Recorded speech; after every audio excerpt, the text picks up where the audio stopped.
O Senado aprovou nesta quinta-feira o principal projeto de regulamentação da reforma tributária. O placar foi de 49 votos favoráveis a 19 contra. Agora a proposta seguirá para a votação na Câmara dos Deputados, que terá a palavra final. O projeto detalha regras para a cobrança dos 3 novos impostos sobre o consumo, criados pela reforma tributária promulgada em 2023. E vamos entender exatamente o que muda e os próximos passos com o nosso caro Wilson Lima, diretamente de Brasília. Boa tarde. Boa tarde, Renato Pilar. Boa tarde para você que nos acompanha ao vivo aqui no canal BMC News e também em O Antagonista. Inácio, deixa eu te fazer uma pergunta no ar antes de entrar nos detalhes da reforma tributária. Você acredita em sexta-feira 13, rapaz? Olha, eu não creio em las brujas, pero que las hay, las hay. Rapaz, vou te falar uma coisa. Olha, tem muito deputado que acha que isso aqui, que o pacote da reforma tributária foi um presente de sexta-feira 13. 13 é o número do governo, né? O número do partido do governo. Exatamente. Então, houve essa piadinha ontem lá no Senado. Mas vamos ver em uma arte para a gente entender mais ou menos o que muda, o que não muda. Ele é muito parecido com o texto da Câmara, mas daqui a pouco eu explico o principal imbróglio. Pela reforma tributária, você tem um período de transição de 5 anos, entre 26 e 33, né, para você ter a unificação dos 5 tributos, CMS, ISS, IPI, PIS e COFINS. Essa cobrança será dividida em 2 níveis, o federal com o CBS e o estadual, né, com o Imposto sobre Bens e Serviços. Haverá o imposto seletivo. Esse aqui foi a grande polêmica da reforma tributária, porque o que ocorre? Houve imposto seletivo sobre a cervejinha do final de semana, mas foi excluída, né, as armas do imposto seletivo, que é o chamado imposto de pecado, como a gente já colocou aqui embaixo. Em contrapartida, houve uma tributação reduzida para medicamentos e isenção para as carnes. O seguinte, meu caro Zé Inácio, dentro desse contexto, foi o pacote que deu para ser aprovado. Vários deputados acham que não é o pacote ideal, mas vamos ouvir primeiramente o presidente do Senado, Rodrigo Pacheco, sobre a aprovação da reforma tributária. A matéria retorna senadores e senadoras que se engajaram na tramitação da reforma tributária brasileira, sobretudo nesse momento de regulamentação, dedicando-se muito à sua aprovação pelo plenário do Senado Federal. Hoje é um dia feliz do Senado Federal, que depois de muitas décadas de tramitação da reforma tributária, conseguiu entregar, ao final do ano passado, uma proposta de emenda à Constituição, com a promulgação da emenda constitucional e agora um projeto de lei complementar aprovado na Câmara, aprovado no Senado, que retorna à nossa casa irmã, a Câmara dos Deputados, para apreciação do trabalho feito pelo Senado Federal. Aliás, um trabalho muito bem feito, hercúleo até, pelo senador Eduardo Braga, esse senador extraordinário, capacitado, inteligente e de poucas vezes eu vi, nos meus 4 anos como presidente do Senado Federal, uma sobrecarga e um fardo tão pesado sobre os ombros de um único senador, que é o senador Eduardo Braga. A regulamentação da reforma tributária é das matérias mais complexas e difíceis da história do parlamento brasileiro.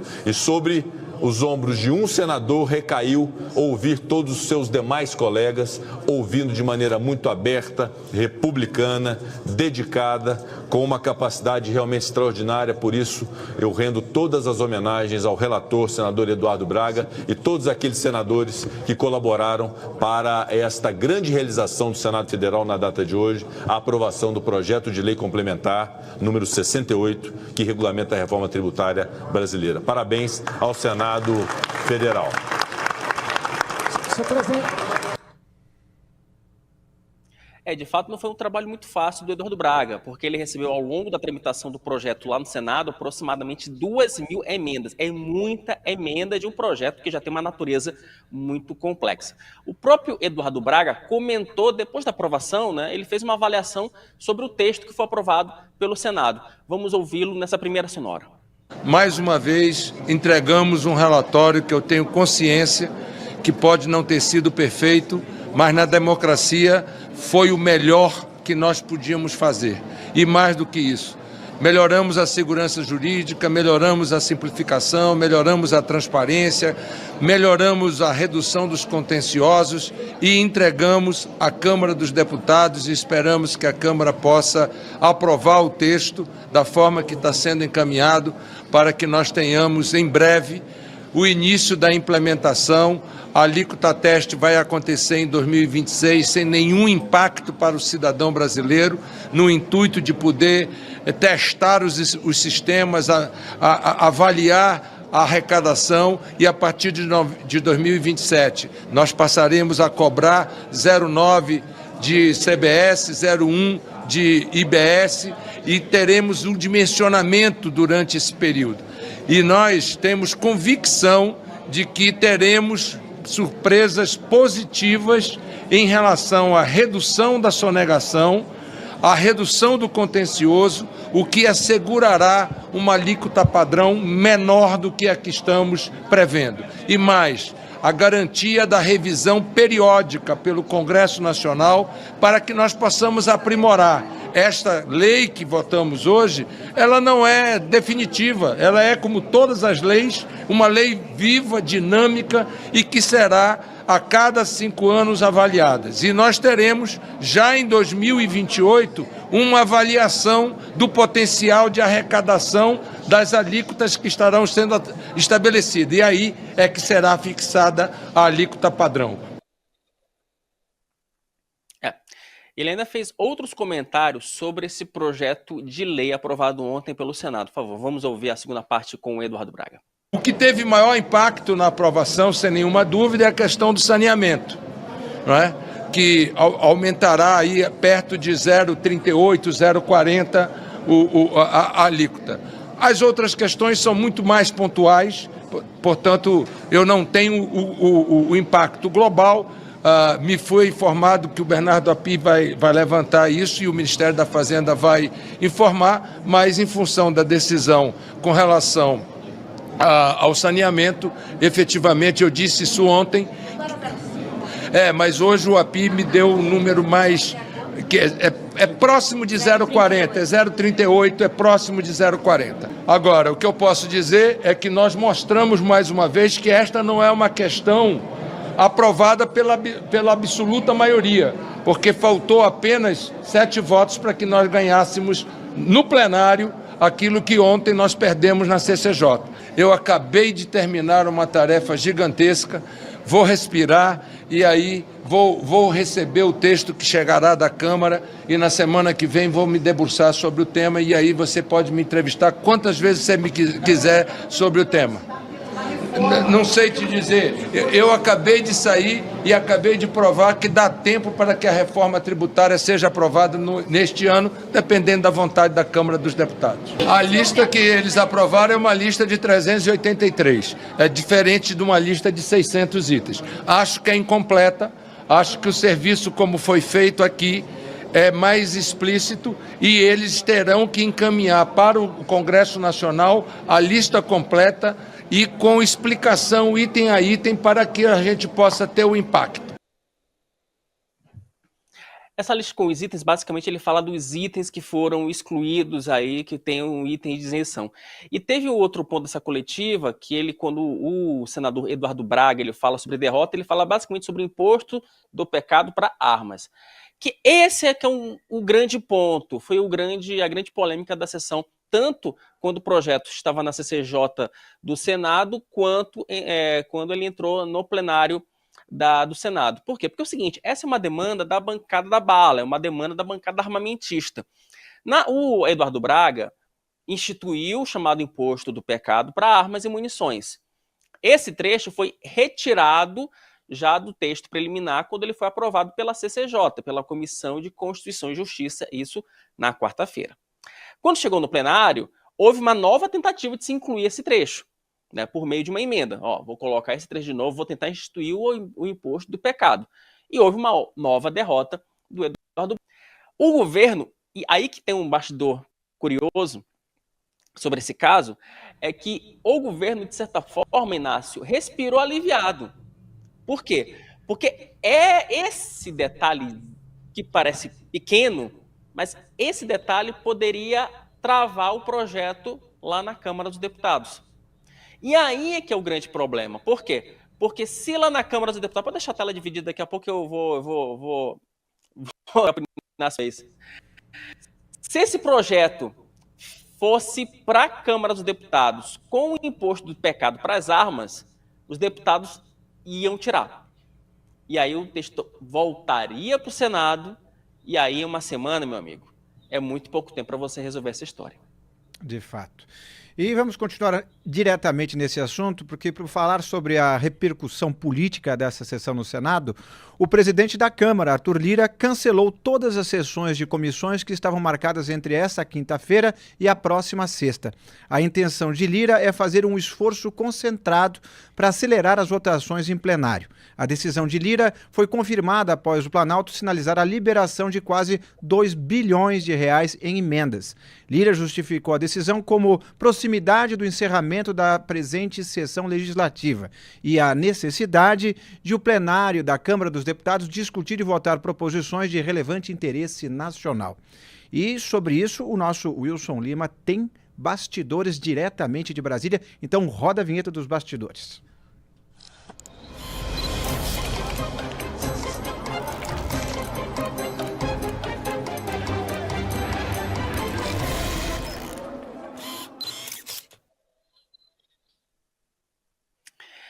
Então, meu caro Zé Inácio, como é o título do nosso programa, né, meu amigo?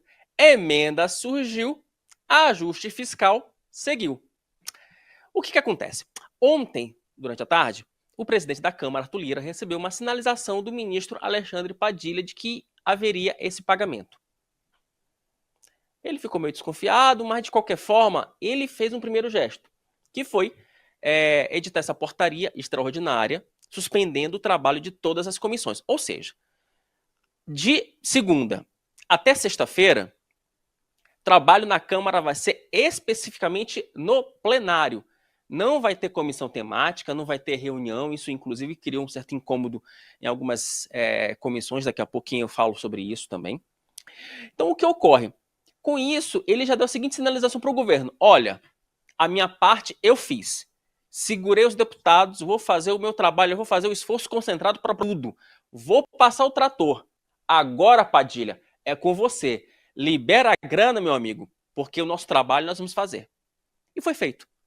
Alexandre Padilha, ontem, por meio de um comunicado, ele disse que o governo federal já efetuou o pagamento de aproximadamente 2 bilhões, como você falou bem na chamada. Só que, meu amigo, em Brasília as coisas caminham de um jeito às vezes meio estranho e que você precisa entender, né, tudo nas entrelinhas. Significa que o problema está 100% resolvido? Eu não colocaria a minha mão no fogo. Por um motivo específico. Olha, tivemos um pequeno problema de conexão com o nosso Wilson Lima lá de Brasília. Assim que for restabelecido, ele volta para falar justamente sobre esse aspecto que ele estava trazendo dos bastidores.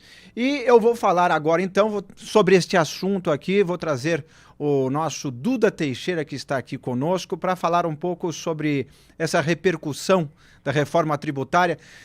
Ô, meu caro Duda, você acha que esse tipo de aprovação mediante, literalmente, a liberação de 2 bilhões de reais, vai continuar sendo assim? O governo vai ter que continuar liberando dinheiro a cada votação? Não existe mais aquela questão de agenda propositiva, onde todos estão de acordo o que é melhor para o Brasil? O Lula montou, boa tarde, Inácio, o Lula montou o governo dele no começo já, final de 2022, ali com aquela ideia de frente ampla, colocou um monte de partido, vários ministros de vários partidos, imaginando que conseguiria costurar ali uma base mínima no Congresso. E isso não se concretizou. Toda vez que o presidente, que o governo precisa passar algum tema no Congresso, tem que fazer muita negociação. Quando o governo consegue ter uma base de apoio, já não vale para a votação seguinte. Então é isso, toda hora o governo tem que ceder muita coisa e nesse caso aí foi ceder as emendas parlamentares. Pois é. Wilson, como você... Vamos voltar agora com o Wilson, que está de volta aqui ao nosso Meio-Dia em Brasília. Como é que você, então, estava dizendo que essa repercussão estava sendo junto aí do Congresso? Então, Zé Inácio, como eu só quero, qual foi a última parte que vocês ainda conseguiram me escutar, amigo? Só para eu complementar meu raciocínio. Você ia falar que e tinha um pequeno detalhe. Na hora que você ia falar o detalhe, cortou o sinal. Então a gente não sabe nem qual é o detalhe que você ia contar pra gente. Aí, por outro, ou seja, meu amigo, é efeito da sexta-feira 13. Por um pequeno detalhe. Né, você perguntou se eu não acredito em sexta-feira 13. Detalhe. Mas é o seguinte, meu querido, vamos lá. Qual é o detalhe? Os deputados ainda estão reticentes se o governo federal de fato vai conseguir pagar esse dinheiro, vai pagar esse restante. Porque o que ocorre? São 6,8 bilhões, a dívida é de 6,8 bi, tá? Só que foi pago 1,7 até o momento. Então os deputados eles aguardam até segunda-feira para que o governo de fato conclua esse pagamento. E aí o Duda falou algo que é importante que a gente registre, é o seguinte: o governo Lula ele sofre de uma crise de credibilidade. Quanto mais o governo promete, os deputados, ok, e aí? Né? Preciso de garantia, preciso de garantia. O que foi feito de fato foi que o governo pagou a entrada, mas precisa pagar o restante do carro, precisa pagar o restante financiado. Não adianta você ir na concessionária, eu vou pagar aqui a entrada do meu veículo, vou financiar o resto e vou, né, e sair de carro novo da concessionária sem necessariamente, né, e você imagina que o teu carro é seu, né, se você não pagar o resto. Não, se você não pagar o resto, o banco vai lá e te toma. É isso que acontece, não é, Zé Inácio? Então, o governo Lula, nesse momento, pagou a entrada, mas falta pagar o resto. Então, é essa que é a questão, e aí os deputados ainda estão, de fato, reticentes. Olha, eles topam aprovar o ajuste fiscal, eles topam colocar o voto lá na urna eletrônica aqui do Congresso, eles topam, inclusive, o desgaste de aprovar medidas consideradas impopulares, como a mudança na metodologia de reajuste do salário mínimo e também do BPC. Só que o seguinte, o dinheiro tem que cair na conta das prefeituras e dos governos. Enquanto isso não cair, os deputados ainda estão com o pé no freio em relação à votação da próxima semana. Até porque, historicamente, o governo tem uma tradição de prometer, não entregar, mudar de ideia, ou vir o STF fazer alguma medida, ele fala, puxa, eu queria pagar, mas olha só o que aconteceu. Então, existem traumas anteriores que justificam essa desconfiança do legislativo como um todo, sobretudo em relação não só à alocação, mas à entrega de fato.